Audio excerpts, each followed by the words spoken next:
तो दोस्तों मैं अभी आपको जो खबर बताने जा रहा हूँ उसको सुनने के बाद आपका रिएक्शन कुछ ऐसा होगा। तेरा बाप यहाँ छोड़कर गया था कि तेरी माँ?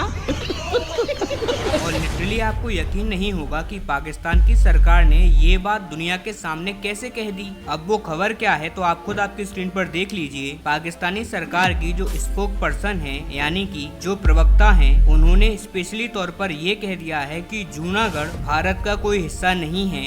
भारत ने अवैध रूप से जूनागढ़ पर कब्जा करके रखा हुआ है। और इतना ही नहीं, आगे बोलते बोलते वो इतना आगे बढ़ गयी कि उनको खुद समझ नहीं आ रहा कि वो आखिरकार कहने क्या वाली हैं। लेकिन दोस्तों उससे पहले अगर अभी तक आपने इस चैनल को सब्सक्राइब नहीं किया है तो आपसे विनम्र निवेदन है कि आप इस चैनल को सब्सक्राइब कर नोटिफिकेशन बेल को ऑन कर लीजिए और वीडियो को लाइक कर दीजिए। चलिए हम वीडियो में वापस आते हैं। उन्होंने आगे कहा कि भारत और पाकिस्तान के बीच में जूनागढ़ ठीक ऐसे ही है जैसे कि कश्मीर है। ये एक अनसुलझा मामला है जो कि अभी तक भी नहीं सुलझा है और हम जूनागढ़ को ठीक ऐसे ही देखते हैं जैसे कि हम कश्मीर को देखते हैं और इसे अपना ही हिस्सा मानते हैं। यानी कि पाकिस्तान की सरकार ने जूनागढ़, जो कि आज आधुनिक भारत के गुजरात का हिस्सा है, इस पर ऑफिशियल तरीके से अपना दावा ठोक दिया है और कह दिया है कि ये हमारा हिस्सा है। हालांकि ये बेवकूफी पाकिस्तान ने पहली बार नहीं करी है। इससे पहले भी अगस्त 2020 में इन्होंने जूनागढ़ पर दावा ठोका था और इसे पाकिस्तान के नक्शे में ऑफिशियली दर्शाया भी था। हाँ, हालांकि बाद में ये मामला ठंडा पड़ गया। 2024 में आज एक बार फिर से पाकिस्तान ने इस मामले को जोर शोर से उठाना स्टार्ट कर दिया है और पाकिस्तान से रिपोर्ट्स निकलकर सामने आ रही हैं कि इस मामले को अब पाकिस्तान ठंडा पड़ना नहीं चाहता। उनका कहना है कि अब हम इस मामले को पूरे जोर शोर से उठाएंगे ताकि इसकी स्थिति भी हम कश्मीर की तरह कर पाएं। अब ये बात सुनकर आई एम श्योर कि आपको गुस्सा तो आ ही रहा होगा, लेकिन अब हम थोड़ा शांत दिमाग से पाकिस्तान की रणनीति को समझने का ट्राई करते हैं। तो देखिए, जितने भी इंटरनेशनल एक्सपर्ट्स को मैंने सुना है उन सबका मानना है कि पाकिस्तान इस टाइम पर घरेलू तौर पर घिरा हुआ है। पाकिस्तान के कई अलग अलग राज्यों में विद्रोह छिड़ा हुआ है। खैबर पख्तूनख्वा, जो कि एक बहुत इम्पोर्टेंट राज्य है पाकिस्तान के लिए, वहाँ पर तालिबान ने पूरी तरीके से कब्जा करना स्टार्ट कर दिया है। पाकिस्तान की सेना को खदेड़ रहा है। अब बात रही बलूचिस्तान की, जो कि सबसे बड़ा राज्य है पाकिस्तान का और मिनरल्स के हिसाब से देखें तो सबसे रिच और रिचेस्ट राज्य है,